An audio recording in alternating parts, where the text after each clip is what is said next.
오늘은 성령으로 시작하여 믿음으로 사는 삶, 성령으로 시작하여 믿음으로 사는 삶이라는 제목으로 하나님 말씀을 선포하도록 하겠습니다. 이제 갈라디아서 1장과 2장이 끝이 났습니다. 우리가 지난주까지 살펴본 것처럼 갈라디아서 1, 2장은 바울이 자신의 사도권을 변호하기 위한 아주 자전적인 내용이었습니다. 그가 전한 복음을 변호하고 또 복음을 전했던 자기 자신을 변호하는 내용으로 1, 2장이 꽉 차 있었죠. 그는 하나님의 부르심을 따라서 사도가 되었습니다. 그가 전한 복음도 예수 그리스도의 계시로 말미암은 것이었습니다. 예루살렘에 올라가서 다른 사도로부터 복음을 배우고 익혀가지고 선교 사역을 시작한 것이 아니라 다메섹 도상에서 부활하신 주님을 만난 그 즉시로 회당에서 복음을 전했고 또 아라비아에 내려가서 선교 사역을 할 정도로 그의 사역은 아주 독립적인 사역이었죠. 시간이 한참 지난 후에 예루살렘에 올라와서 다른 사도들에게 자신이 전한 복음을 개별적으로 나눴을 때 사도들은 한결같이 바울이 전한 복음과 그들이 전한 복음이 일치함을 확인하고 교제의 약속까지 나누었습니다. 그가 전한 복음의 핵심 메시지는 무엇이었는가 하면 이방인이라 하더라도 예수 그리스도를 믿음으로써 조건 없이 하나님의 자녀가 될 수 있다는 것이었죠. 이신칭의의 복음이었습니다. 바울은 이 복음에 대해서 한치도 타협하지 않았습니다. 그가 받은 복음과 사도라는 그의 직분은 하나님께로부터 받은 천상적인 것이었기 때문에 여기에 무언가를 더하거나 이 복음에 반하는 행동을 하는 것은 도무지 모른 척 할 수가 없었던 것이죠. 그래서 다른 복음을 전한다 한다면 혹은 우리라도 아니면 천사라도 저주가 있을지어다 이렇게 선포할 정도로 그는 이 복음이 그대로 지켜지기를 아주 애를 썼습니다.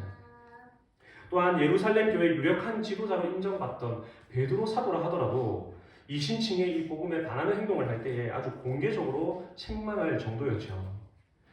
사도라도 이 복음에 합당하지 않다면 책망받아야 하고 심지어 천사라 하더라도 다른 복음을 전하면 저주를 받아야 한다고 선언까지 했으니 바울이 전한 복음과 이 복음을 전하고 있는 바울이라는 사도의 본인은 이 1, 2장을 통해서 충분히 변호가 되었으리라 된 것 같습니다. 이제 우리는 이 3장부터 이어지는 이 바울의 칭의 교리에 대한 이 치밀한 논증을 이제 살펴볼 때가 되었습니다. 3장과 4장은 이신칭의의 교리가 왜 옳은지를 아주 지적으로 바울이 논증하는 부분이기 때문에 우리가 지난주에도 여러분 지성을 특별히 많이 사용하셨겠지만 이제 오늘부터 이어지는 이 3장, 4장의 내용은 더 하나님 주신 이성을 잘 사용해야 할 것입니다. 지난주에 살펴보았던 이 베드로의 행동의 문제는 이신칭의 교리를 몰라서라기보다 무엇이 문제라고 했습니까? 그것을 온전히 자기 삶에 적용하지 못한 문제였죠. 그래서 지난 설교에서는 칭의의 복음이 머리로 알고 입으로 고백하는 것 못지않게 우리의 삶에 깊이 적용하는 것이 중요하다고 아주 제가 힘주어서 말씀을 드렸습니다. 그런데 여러분 적용이라는 것이 이처럼 중요함에도 불구하고 여러분 결국 적용이라는 것도요 우리가 알고 믿는 바에 매여 있게 되어 있습니다. 그렇지 않습니까? 믿음의 도에 대한 분명한 지식이 여러분 다들 있으십니까? 우리의 문제가 베드로처럼 분명한 지식은 있는데 단지 우리의 삶에 온전히 적용하지 못하고 있다는 문제뿐입니까? 아니죠. 우리는 지식에 있어서도 여러 가지 부족한 점들이 많이 있습니다. 우리 중에는 어린 자녀도 있고요. 기독교에 입교한 지 얼마 되지 않은 성도도 있고요. 또 교회에 오래 다니긴 했지만 믿음의 도에 대해서 혼동스러워서 매번 구원의 확신이 흔들리는 사람도 있고요. 심지어 이 목사도 복음에 대한 더 깊은 이해가 필요한 사람입니다. 따라서 오늘 바울의 목소리에 저와 여러분이 귀를 쫑긋 세우고 그가 무슨 말을 하는지 잘 귀 기울여 드려야 할 것입니다. 율법의 행위를 의지하면 왜 안 되는지, 왜 믿음으로 구원 얻을 뿐만 아니라 구원받은 이후의 삶도 믿음이 필요한지 오늘 바울이 우리를 설득하고 또 우리를 가르치고 있기 때문입니다. 여러분 우리도요 자칫 잘못하면 성령으로 시작했다가 육체로 마칠 수가 있습니다. 그러면 우리도 갈라디아 교회 성도들처럼 바울에게 이 어리석은 자들하는 호된 책망을 받아야 할 수도 있는 것이죠. 그래서 오늘 이 설교에 이 바울의 가르침에 우리 귀를 잘 들어야 할 것입니다. 이 설교 이후에 남아야 할 한 가지 결론은 다른 것이 아닙니다. 믿음으로 의롭다함을 받았다면 믿음으로 끝까지 살아야 한다. 이것이죠. 칭의도 믿음으로, 성화는 우리 종교적 열심으로가 아니라 칭의도 믿음으로, 성화도 믿음으로. 오늘 설교의 제목처럼 성령으로 시작한다면 믿음으로 살아가야 된다. 이것이 우리의 결론으로 나아가는 것입니다. 갈라디아 성도들에게 이신칭의의 교리를 굳게 붙들기 위한 바울의 첫 번째 논증은 무엇이냐면은 너희가 어떻게 성령을 받았는지를 기억해야 하는 것입니다. 너희가 어떻게 성령을 받았느냐. 여러분 1절부터 3절까지의 말씀인데요. 우리가 다 같이 한 목소리로 읽어보도록 하겠습니다. 시작. 어리석도다. 너희 눈앞에 밝히 보이거늘 누가 너희를 꾀더냐. 내가 너희에게 다만 이것을 알려 하노니 너희가 성령을 받은 것은 율법의 행위로냐 듣고 믿음으로냐. 너희가 이같이 어리석으냐. 성령으로 시작하였다가 이제는 육체로 마치겠느냐. 여러분 이 표현이 지금 상당히 격한 표현이라는 좀 느껴지십니까? 어리석도다 갈라디아 사람들아. 여러분 이런 표현은요 바울의 다른 서신 어디에서도 찾아보기 힘든 표현입니다.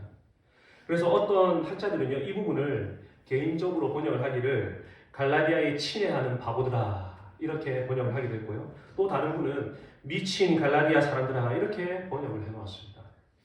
바울이 지금 얼마나 감정적으로 갈라디아 교회를 책망하고 있는지 여러분 느낌이 오십니까?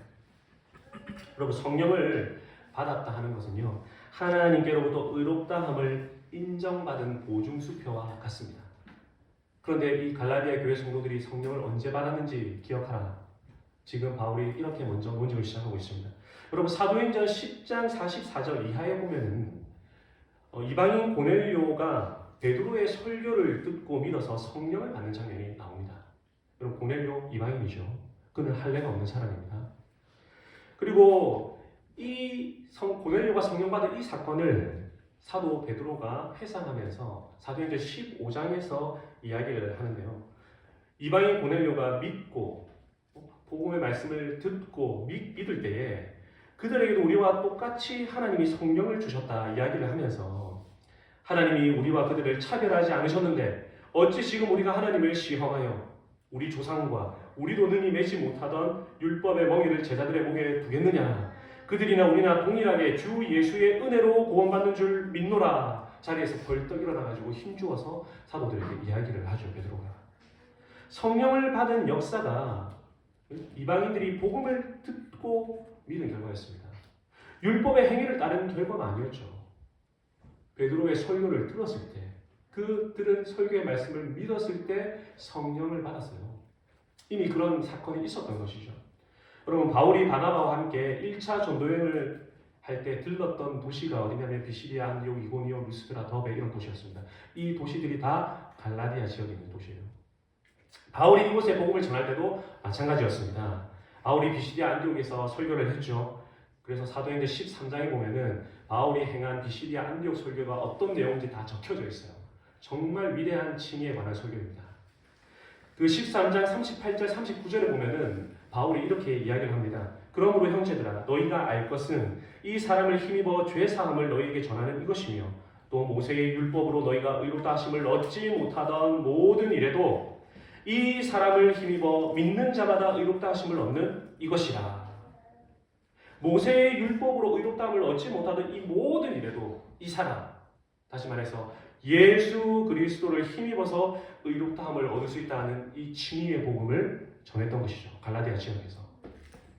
그러자 사람들이 다음 안식일에도 우리에게 복음을 좀 전해주십시오. 그렇게 부탁을 했고요. 그 부탁을 들은 바울과 바나바는 다음 안식일에도 복음을 전했는데 그때는 성경이 뭐라고 기록하냐면 온 시민이 거의 다 하나님의 말씀을 듣고자 모였다. 이렇게 기록을 하고 있습니다. 비시리아 안디옥의 온 시민들이. 이방인들이 듣고 기뻐하여 하나님의 말씀을 찬송하며 영생을 주시기로 작정된 자는 다 믿더라 그랬습니다. 예수를 믿고 주로 고백하는 자들이 비시리아 안디옥에 생겼던 것이죠. 갈라디아 지방의 또 다른 도시 이고니온이라고 있습니다. 바울은 비시리아 안디옥에서 복음 전했을 뿐만 아니라 또 이고니온을 옮겨서도 복음을 전했습니다. 그때도 똑같은 설교를 한 거예요. 똑같은 설교를 하니까 어떤 결과가 생겼느냐? 유대와 헬라의 허다한 무리가 믿고 그리스도를 주로 고백하는 일이 생겼다. 그렇게 기록을 해두었습니다. 여러분, 성령을 선물로 받지 않고 예수를 주님이라고 고백할 수가 있습니까? 여러분 고린도전서 12장 3절에 보면은 하나님의 영으로 말하는 자는 누구든지 예수를 저주할 자라 하지 아니하고 또 성령으로 아니하고는 누구든지 예수를 주님이시라 할 수가 없느니라 그랬습니다. 그러니까 비시디아, 안디옥, 이고니온과 같은 이 갈라디아 지방에서 바울의 복음을 듣고 예수를 주로 믿고 고백하는 이 일이 성령을 받지 않고서는 불가능한 일이었다는 말이죠. 성령을 받았기 때문에 가능한 일이었습니다. 그런데 이 이방 지역의 이방인 성도들 뭐 할례를 받았습니까? 뭐 음식법을 지켰나요? 뭐 모세 율법을 따라가지고 뭐 안식일을 지키고 여러 율법의 여러 조항들을 지킴으로 의롭다함을 받았습니까? 그것 때문에 성령을 받은 것입니까? 아니죠. 할례도 없고 율법을 지킨 적도 없고 다만 한 것이라고는 바울이 전하는 십자가의 그 복음, 이방인이라 하더라도 주 예수 그리스도를 믿으면 율법의 행위가 아니라 주 예수 그리스도를 믿기만 하면 하나님 앞에서 의롭다함을 받는다는 이 복음을 듣고 믿었을 뿐이었는데 성령을 선물로 받아 하나님은 그리스도를 주라고 고백하는 일이 일어나게 된 것입니다. 그리고 여러분 루스드라라는 지역에서는 복음을 전했을 때 더 놀라운 일이 일어났습니다. 바울이 그 지역에 갔을 때 보니까 나면서부터 걸어본 적이 없는 사람이 한 사람이 있었습니다. 무리들이 다 모여 있을 때 사도 바울이 나면서부터 한 번도 걸은 적 없는 그 사람 마음 가운데 믿음이 있는 것을 보고 너 일어나 걸으라 그랬을 때 그 사람이 바울의 복음도 듣고 믿음이 있는 그 믿음으로 일어나 걷게 되는 일이 생겼죠. 그러자 사람들이 야 바울과 바나바를 보고서 야, 헤르메스와 제우스가 지금 현현했다 그러면서 그들을 섬기고 숭배하고 제사하려고 그랬어요. 그러자 바울이 막으면서 우리도 너희와 성정이 똑같은 자들인데 하나님께 경배를 돌리라 그렇게 이야기하지 않았습니까? 그러니까 듣고 믿었을 뿐이었는데 성령의 능력이 아주 힘있게 나타났던 것이죠. 그래서 여러분 이 3장 5절을 한번 보십시오. 너희에게 성령을 주시고 너희 가운데서 능력을 행하시는 이의 일이 율법의 행위에서냐 듣고 믿음에서냐 너희가 그 루스드라에서 일어났던 그 일 너희 다 경험했던 갈라디아 성도들 아니냐 이런 놀라운 일이 일어난 이 일이 복음을 들었을 때 일어난 일이었느냐 아니면 그 안진뱅이가 뭐 할례를 받고 율법의 행위를 지키려고 할 때 그런 일이 일어났느냐 성령의 능력이 어떻게 나타났느냐 너희가 다 경험한 바가 아니냐 그렇게 이야기하고 있는 것이죠. 그럼 사도행전 10장 38절에 보면은 하나님이 나사렛 예수에게 성령과 능력을 기름 붓듯 하셨음에 그가 두루다니며 선한 일을 행하시고 마귀에 눌린 모든 사람을 고치셨다고 했습니다. 그러니까 예수님에게 성령의 능력이 임한 그 결과가 무엇이냐면 예수님께서 가는 곳마다 귀신도 내어 쫓으시고 안진뱅이 같은 자도 일으키시고 손 마른 자도 고치시고 중풍병자도 고치시는 이런 능력이 나타났던 것이죠. 그런데 이 성령의 능력이 이제 예수님 승천하신 그 이후로는 사도들을 통해서 나타나고 있는 것입니다. 사도들이 전한 복음을 듣고 믿는 자들에게 성령이 역사하고 있는 거예요. 성령이. 그들이 율법을 지켜본 적이 없습니다. 할례도 받은 적이 없어요. 율법의 행위를 보시고 하나님이 그들에게 성령을 주시고 너희가 옳다 인정해 주신 것이 아닙니다. 그렇지 않아요. 예수님을 듣고 믿었을 따름입니다. 그러니까 선후 관계가 분명하죠. 바울이 갈라디아 교회 모두가 공통적으로 체험한 이 사건을 바탕으로 너희가 어떻게 성령을 받았는지 기억해라. 그러니까 누가 이것을 부인할 수가 있겠습니까? 자기도 다 경험한 사실인데. 그래서 3절에서 이 갈라디아 교회 성도들을 향해서 너희가 이같이 어리석으냐 1절에서도 어리석도다 그랬는데 지금 3절에서도 한 번 더 너희가 이같이 어리석으냐 바울이 답답해서 한마디를 더 하고 있습니다. 저 같아도 답답해서 한마디 하겠습니다. 우리가 성령으로 시작했다면 성령으로 마쳐야 하는데 처음 구원의 시작은 복음의 말씀을 듣고 믿음으로 시작했는데 그 이후에는 다시 뭐 할례도 행하고 종교적인 열심, 뭐 율법의 행위, 뭐 음식법도 지키고 이런 방식으로 의롭다함을 받으려는 그 옛길로 다시 돌아가려고 하고 있으니 얼마나 바울이 답답하겠습니까? 증인은 믿음으로, 성화는 이제 우리 힘과 노력으로 하려는 바로 그 행동이 갈라디아 교회 성도들처럼 바울에게 책망받아야 하는 행동입니다. 예수를 영접했으면 예수 외에 소망이 없다고 입으로 고백하고 세례도 받았다면은 그 다음에도 그 믿음으로 쭉 신앙생활을 해야 되는 거죠. 그런데 언제부턴가 말과 행동이 좀 달라지기 시작하죠. 교회 안에 생활하다 보면. 그래서 뭐 교회에서 직분자가 되려고 하니까 어떻게 해야 됩니까? 야, 사람들에게 인정을 받아야 되더라. 목사에게 인정을 받아야 되더라. 그래가지고 인정을 받기 위한 종교적 행위들을 쌓기 시작합니다. 11조를 보란듯이 하기 시작하고 모든 모임이나 모임은 다 나오기를 시작하고 사람들에게 인정받아야 되니까 얼굴 잘 팔리는 새가족부에 사역 지원하고 교육부서의 부장이 되면 잘 인정받더라도 또 거기 지원하려고 하고 아주 외식의 가면을 위선의 가면을 한두 개씩 덕지 쓰면서 내가 이처럼 종교적으로 경건한 사람이라는 것을 사람들에게 인정받으려는 방식으로 하기가 쉬워요. 원래라면 어떻습니까? 칭의의 은혜가 너무 감사하고 주님이 나를 사랑해 주신 그 사랑에 감격해서 내가 새가족들을 위해서 뭔가 허드렛 일이라도 해야지 해서 새가족부에 등록을 하고 내가 하나님 주신 모든 것이 감사한데 이것보다 더 드리고 싶은데 하는 그런 마음으로 헌금을 하고 나에게 주신 시간 다 하나님 주신 선물인데 어떻게 주님의 영광과 주님의 나라와 주님 몸된 교회를 쓸 수 있을까 싶어서 교회에 또 모든 모임에 참석하고 헌신하고 이런 방향이 되는 것이 믿음으로 시작해서 믿음으로 가는 길인데 믿음으로 시작을 했다가 아주 종교적인 외식과 위선의 가면들을 쓰면서 날 좀 인정해달라 하는 식으로 가더라 그 말입니다. 성령으로 시작을 했다가 육체로 마치는 길이 그리 멀리 있는 것이 아니에요. 멀리 있는 것이 아닙니다. 어리석은 행동이죠. 그래서 4절에 보면은 아니 너희가 이같이 많은 괴로움을 헛되이 받았느냐 과연 헛되냐 지금 보니까 갈라디아 사람들이 괴로움을 받았다고 이야기하네요. 이게 무슨 괴로움이겠습니까? 믿음의 도를 따르다가 겪게 되는 박해와 괴로움이었어요. 여러분 기억나십니까? 바울이 루스드라에서 죽을 고비를 넘긴 적이 있어요. 돌에 맞아 죽을 고비를 넘긴 적이 있죠. 물론 바울이 처음에는 그 시리아 안디옥에서 복음 설교를 했을 때 다음 안식일에 좀 말씀 전해 주십시오. 뭔가 화기애애하고 환영하는 분위기도 있긴 했지만 대부분 사도 바울이 복음을 전할 때마다 모든 사람들이 바울의 설교를 듣고자 다 몰리니까 유대인들이 시기가 가득해가지고 바울에게 계속 죽이려고 했던 거예요. 바울을 박해하고. 그러니까 여러분 바울에게만 이런 박해와 고난과 괴로움이 있었겠습니까? 바울을 통해서 예수 믿는 사람들에게는 없었을까요? 있었던 거예요.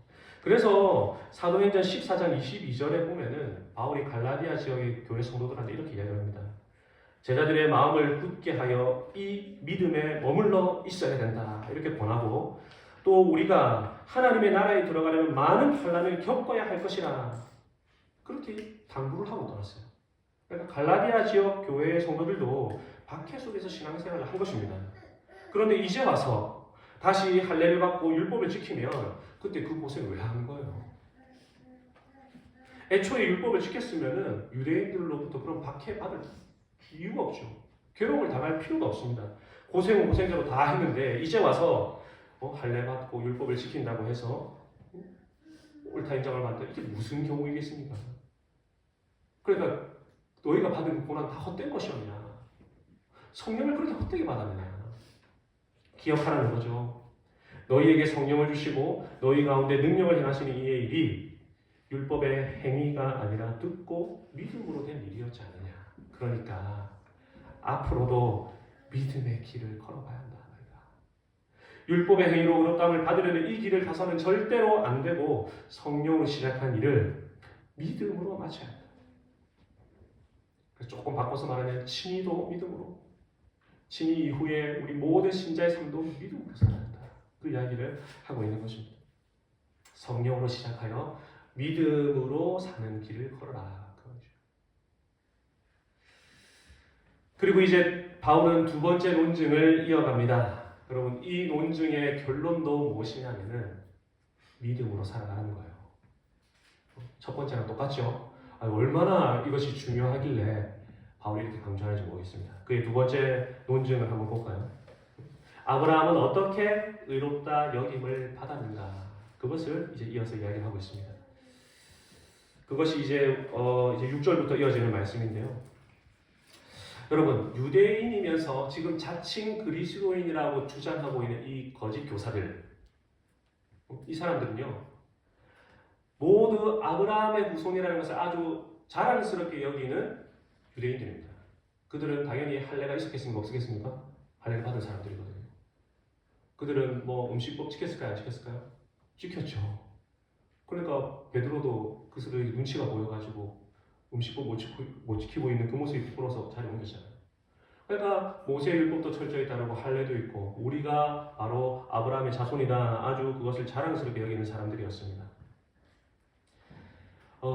이들은 이방인 성도들에게 예수를 믿는 믿음에 더하여서 유대인들이 지키는 할례나 여러 율법의 조항도 너희가 지켜야지 구원을 얻을 수 있다고 가르쳤어요.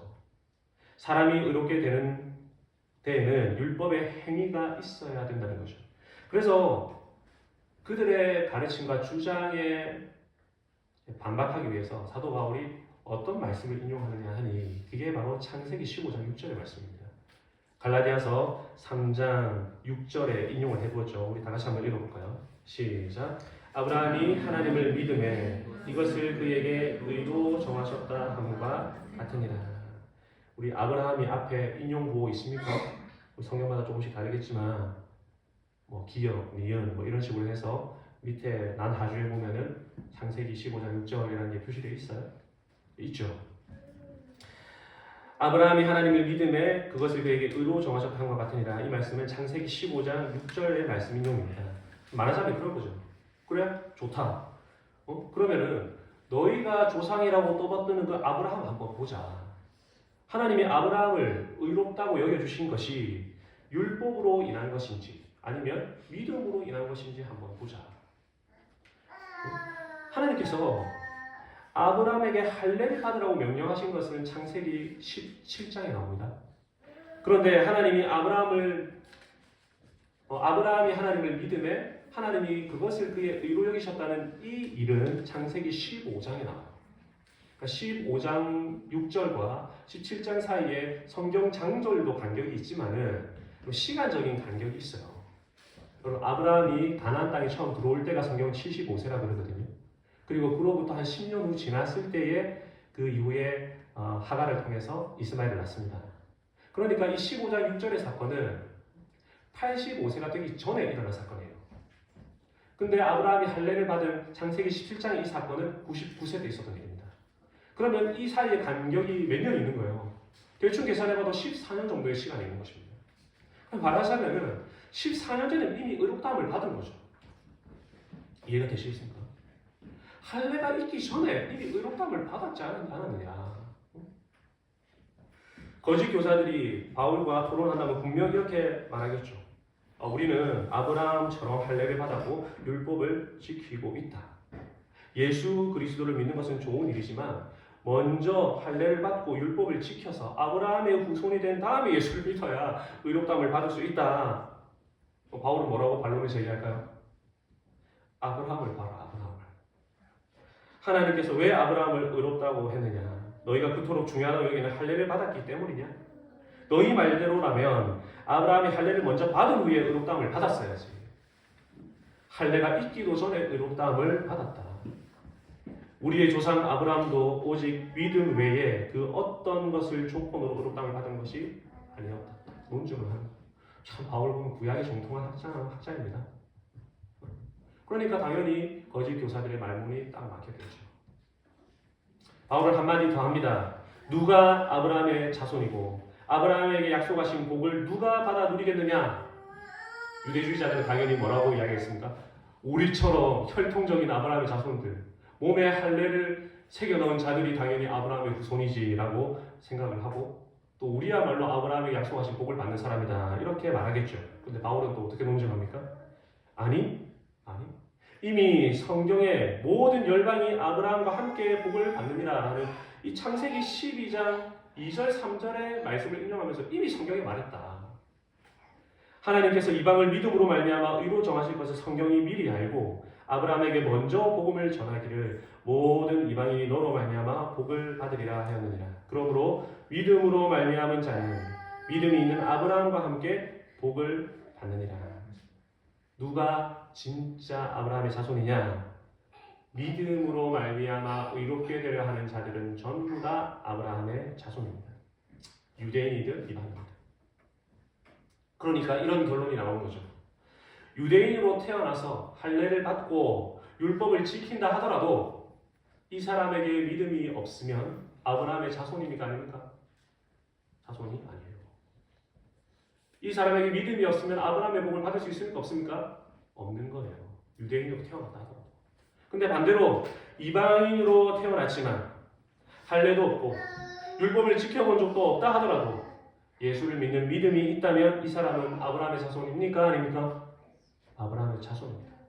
이 사람은 아브라함과 함께 하나님이 약속하신 복을 받을 수 있습니까? 없습니까? 복을 받을 수가 있는 거죠. 근데 지금 갈라디아 교회 성도들이 믿음으로 말미암아 아브라함의 자손이 될 수 있는 이 길을 지금 다시 떠나려고 하고 있는 거예요. 믿음으로 말미암아 아브라함과 함께 하나님 약속하신 복을 받는 이 길을 발로 차버리려고 하고 있습니다. 참 바울이 갈라디아 교회 성도들을 볼 때에 얼마나 마음이 답답하겠습니까? 답답하겠습니다. 너희를 부르신 이를 이같이 속히 떠나 다른 복음을 따라가는 것을 내가 이상히 여기노라 이렇게 말하는 것이 당연합니다. 지금 이들이 이상한 일을 하고 있어요. 거짓 교사들의 가르침을 따라서 다 할례 받으라고 줄 서 있습니다. 지금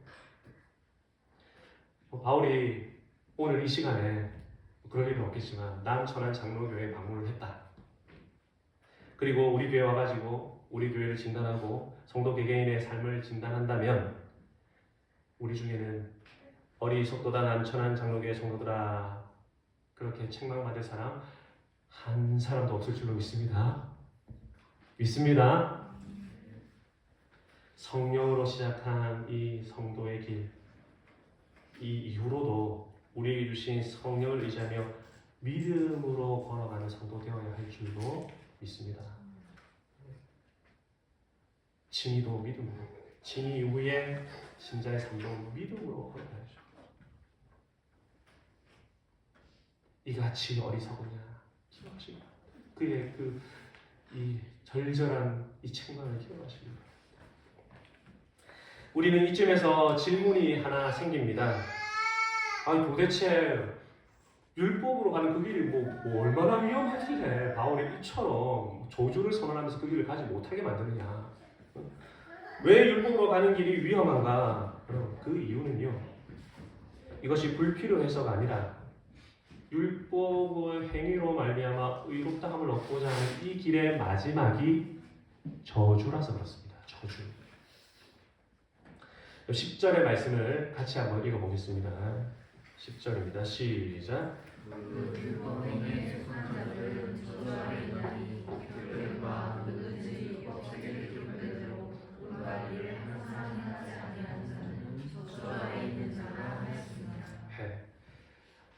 바울은 지금 너희가 율법을 어겼기 때문에 저주를 받는다고 말하지 않고요. 뭐라고 말합니까?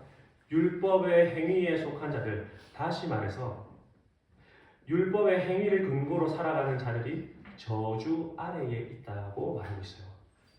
이유는 간단합니다. 왜 저주 아래에 있게 되냐면 율법은 절대 부분적인 순종을 허락하지 않기 때문이에요. 누구든지 율법책에 기록된 대로 온갖 일을, 이 모든 일이란 말이거든요. 모든 일을 항상 행하지 아니하는 자는 저주 아래에 있는지라 그랬습니다. 그러니까 율법은요, 이 정도만 하면 됐다, 이거 허락 안 합니다. 율법은요, 내가 대체로 잘 살았다, 저 사람보다. 이걸 인정해 주지 않아요. 율법 앞에서는 완전하거나 아니면 저주받거나 둘 중에 하나뿐입니다. 율법으로 의롭다함을 받으려는 사람은 온갖 일을 항상 완전하게 해내야 의롭다함을 받을 수 있어요. 그렇지 않으면 다 저주뿐이에요. 저주. 율법의 행위를 의지하는 삶이란 무엇이냐? 열심히 살면 살수록, 도덕적으로 단정하면 할수록, 종교적으로 성실하면 할수록 오히려 더 자주 자기 자신을 저주의 자리에 세우는 삶이에요. 왜냐하면 율법은 우리의 무능력함을 드러내기 위해 주어진 것이기 때문에 그렇습니다. 그래서 바울이 11절에서 이렇게 말을 하죠. 또 하나님 앞에서 아무도 율법으로 말미암아 의롭게 되지 못할 것이 분명하니 이는 의인은 믿음으로 살리라 하였습니다. 하박국 2장 4절의 인용입니다. 의인은 믿음으로 살리라. 그러니까 이 말씀은 단지 구원받을 때만 믿음이 필요하다는 것이 아니라 사는 방식 전체가 믿음이라는 뜻이에요. 의인은 믿음으로 살아가리라. 믿음으로 살아가리라.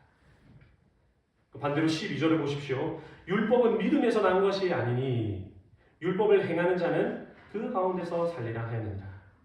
하나는 믿음으로 살아가는 방식, 하나는 율법 아래에서 저주에 비해 살아가는 방식. 두 구절은 지금 완전히 다른 삶의 원리를 말하고 있는 것입니다.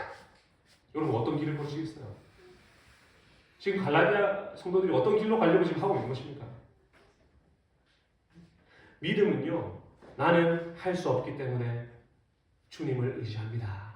율법을 온전히 이루신 주님을 내가 신뢰합니다. 이렇게 고백하게 만들지만 율법의 행위를 따라서 의롭게 받으려는 사람, 율법은 우리에게 뭘 요구하냐면 이 모든 율법을 네가 다 해내라 이렇게 말하는 거죠. 그래서 믿음은 우리를 자유하게 만들어주지만 율법은 결국 우리를 저주와 정죄 아래로 몰아넣습니다.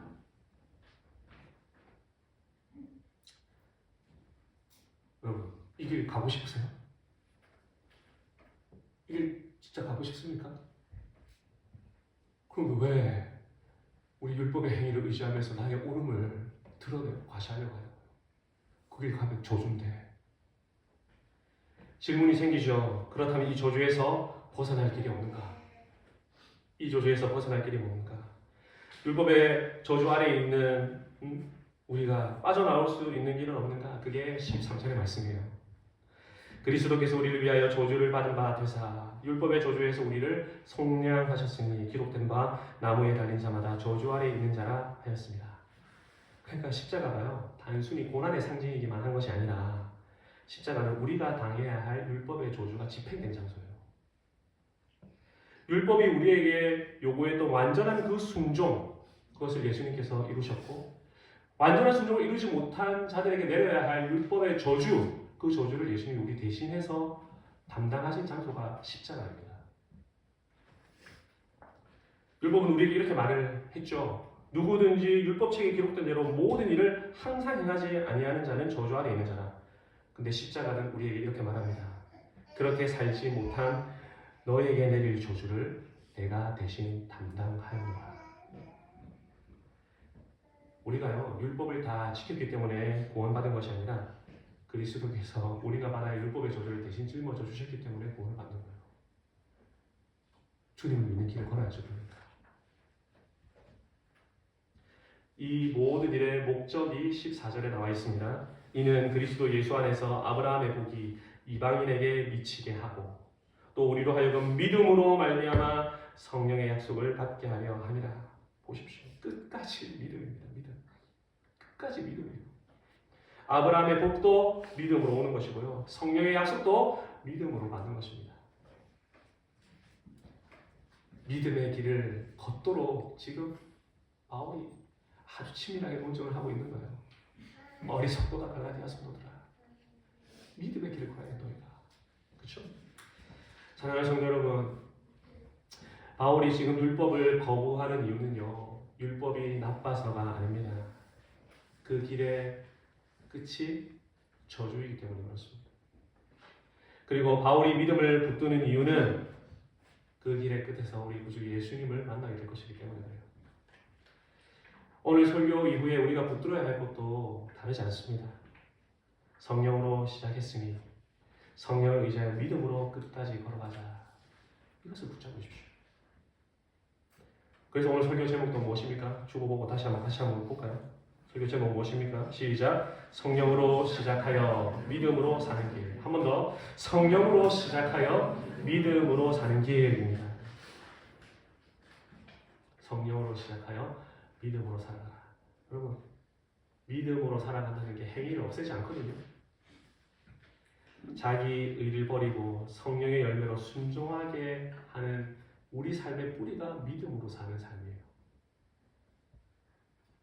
율법의 열심으로 자신의 옳음을 증명하려 하지 마십시오. 오히려 주님 안에 있다는 이 굳센 확신으로 내가 하나님 앞에서 의롭다함을 받았다. 오히려 이것을 증명하려 하십시오. 날마다 십자가 앞에서 우리를 대신하여 저주가 되신 그리스도를 의지하시기를 바랍니다. 그 말씀이 우리를 성령의 열매로 이끌어서요. 나중에 우리가 또 갈라디아서 뒤에서 살펴볼 텐데 결국 우리를 그리스도의 형상을 담도록 만들어 갈까요?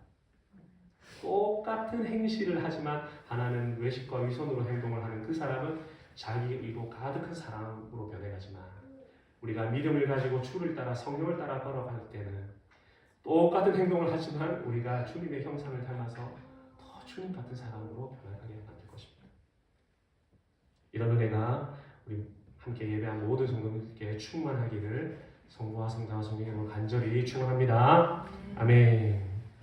우리 주신 말씀 기억하면서 한 가지만 기도합시다. 주님, 믿음으로 시작한 이 공헌의 길, 믿음으로 끝까지 완주할 수 있도록 은혜를 베풀어 주시옵소서. 주님 의지하게 하여 주시옵소서. 십자가 붙들고 살아가게 하여 주시옵소서. 나는 죽고 주님 안에서 사는 이 믿음의 길 걷게 하여 주시옵소서. 이제 우리가 합심하여 동성으로 기도하겠습니다.